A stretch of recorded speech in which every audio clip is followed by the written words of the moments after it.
নমস্কার, বর্তমান কথায় আপনাদের সকলকে স্বাগত। আপনাদের সঙ্গে রয়েছি আমি পিয়া, আর দেখতে থাকুন বর্তমান কথার এই বিশেষ প্রতিবেদন। ফের বাঘের আতঙ্ক মইপিঠের নাগেনাবাদ এলাকায়, আতঙ্কিত এলাকাবাসীরা। আবারও বাঘের আতঙ্ক ছড়িয়ে পড়ল মইপিঠ এলাকায়। বাঘের আতঙ্কে আতঙ্কিত হয়ে পড়ল গোটা গ্রাম।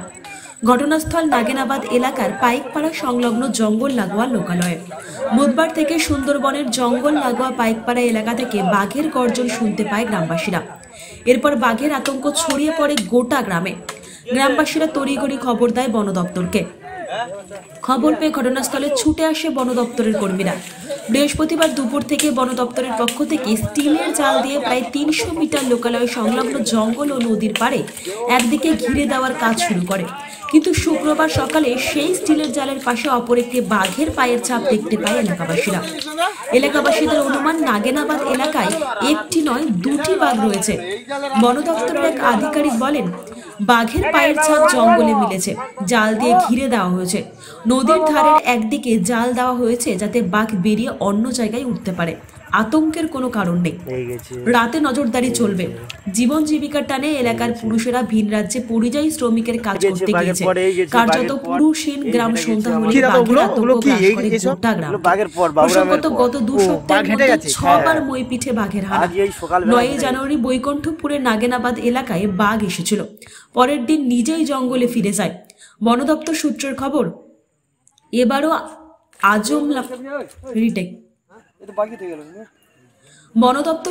খবর, এবারও আজমলোমারি ১১ নম্বর জঙ্গল থেকে বেরিয়ে মাগরী নদী পার হয়েছে বাঘ।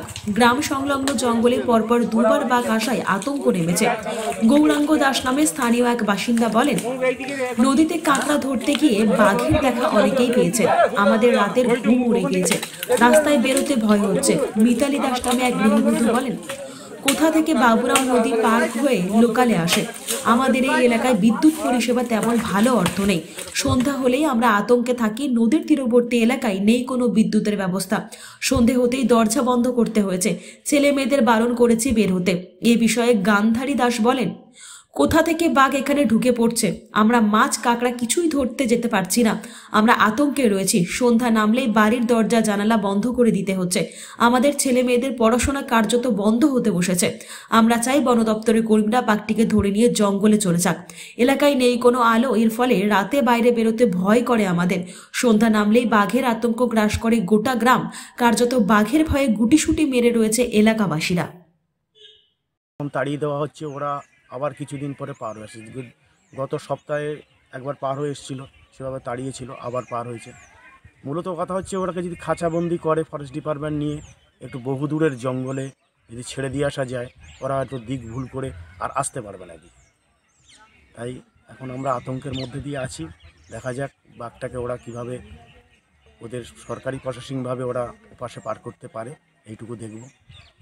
আমরা আছি এখন বর্তমান আতঙ্কের মধ্যে দিয়ে। নদীর পাড়ে আমাদের বসবাস, যাতে করে ফরেস্ট ডিপার্টমেন্ট ওরা স্বতঃস্ফূর্ত চেষ্টা করে যদি আমাদেরকে নিরাপত্তা দিতে পারে, এটাই আমার কাছে ভালো, আমার এলাকার মানুষের কাছেও ভালো।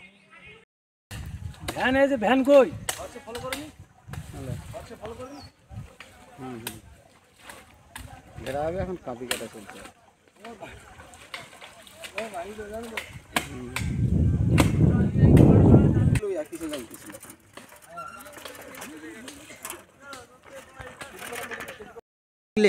তপতি সামন্ত।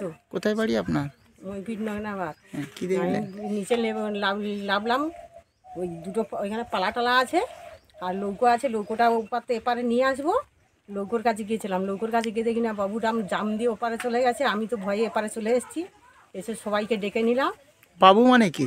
বা আর জাম দিয়ে চলে গেছে। আমি আর ছেলেপুলে সকলে ডেকে নিয়ে গিয়ে আর বড় ফোন নিয়ে গিয়ে ক্যামেরা করে নিয়ে আসলাম। নিয়েছে আবার লোকজন জড়ো করে নিয়ে এসে আবার এই সবাই মিলে ওখানে গিয়ে আবার বাবুদের কাছে ফোন করতে আবার ওনারা কেউ কেউ আসলো। কতটা আতঙ্কে আছেন, কি চাচ্ছেন? আতঙ্কে তো এমনি থাকবো, আমরা সব সময় আছি আর থাকবো। তা বলে কি আমরা এই কর্ম তো আমাদের করে খেতে হবে। কি চাচ্ছেন আপনারা এখন? এখন কি চাইবো, তোমরা ধরে নিয়ে যাও, নিয়ে গিয়ে অন্য জায়গায় দাও। তোমরা যদি এইখানে রেখে দিয়ে যাও তা আমরা কি করে বাস করবো? আর এই আমাদের এই বিশেষ প্রতিবেদন এখানেই শেষ করছি।